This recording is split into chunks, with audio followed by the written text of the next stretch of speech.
I went to Rutgers University School of Law, graduated in 1979 with my Juris Doctor, joined the Justice Department as a trial attorney for 5 years, and then I went to the faculty at the University of Richmond. I'm now a full professor and tenured. I had been living in faculty housing. I located an apartment that was relatively near the law school. It sounded like the right kind of apartment in terms of satisfying my needs, and it had the right price. I called the manager, and the manager told me that I should come by and see it.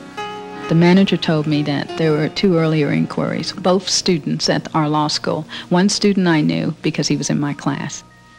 That evening, my student called me. He had just spoken with the manager, and she asked him if I was black or white. He told her, she's black, but what difference does that make? And she told him, I don't rent to those people, those kind of people. When I received that telephone call, I had a lot of feelings. There was a sense of loss. Somehow I had lost part of myself. The only thing that seemed to be there was my skin color. So I felt like I had lost a lot. And then I felt very angry. Oh, I was very angry.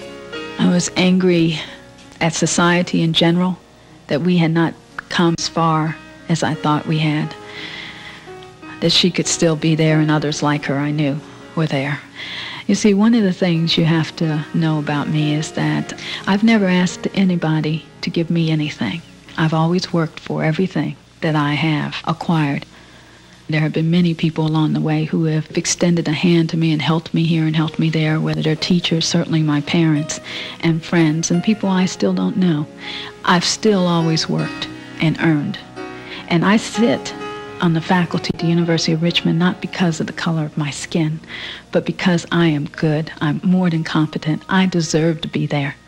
And she didn't want me to be in her apartment because of the color of my skin. She didn't care about anything that I had done. Nothing. Never had I suffered an insult of the magnitude that I suffered with housing discrimination. Never had I felt a need to bring a lawsuit because I had suffered an insult. The way I like to describe it, I sometimes use an illustration. If you could imagine a piece of paper, this piece of paper has all the information on it about you. It contains more information than a resume would because it has your very essence. It has information about you that you feel is so critical to who you are. And essentially what happened is the landlord looked at that piece of paper, and she didn't like the color of the paper, and she crumbled it up and she threw it away. And so I spent the next 2 years unfolding, smoothing, trying my best to get the creases smoothed out so that the piece of paper would look almost like the piece of paper had looked before it had been tossed out. I'm still pressing that piece of paper. I'm still working on the creases. I know that it'll never be the same. But I had to bring the lawsuit for another reason. If she could do this to me, then she could do it to others. If someone doesn't stand up, a lot of people stand up and say, enough's enough. You cannot withhold something as vital as housing from someone just because of the color of their skin, the national origin, or whatever it might be. Then I think that we're letting down all those other people who sacrificed for us, some of them who gave up their lives. And it was such a small thing for me to do in a way. My son, Harrison Edward, is 2 years old now. I hope, as my husband does, that things will be different for him. But he is going to have to deal with racism.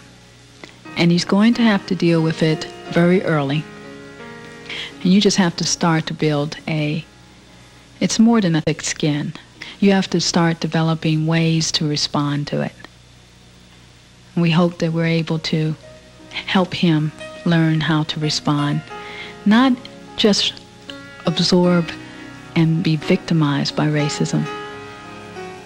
I say to anybody, don't you think that discrimination is just a little thing that you can get over? No one gets over it. It is an act of violence against the dignity of the individual. And the person who's perpetrating, using the weapon, racism, against the individual, is striking you in the heart just as surely as they're using a knife or they're using a gun or anything else. The only thing is you don't see the blood, you don't see the holes, but they're there. And it makes it much tougher to explain it to somebody else because you can't see it. But this person has been harmed by it. And every time an individual is harmed by housing discrimination, so is the fabric of our society. One more blip, one more insult that the society has to somehow absorb because another member has been cut off or in some way been damaged in the society. All of us hurt. Discrimination is not a little matter. It's not just something that happens and you get over it, or it's not just something that happens and you get used to it after a while. Who should get used to being degraded? Who should have to ever get used to that?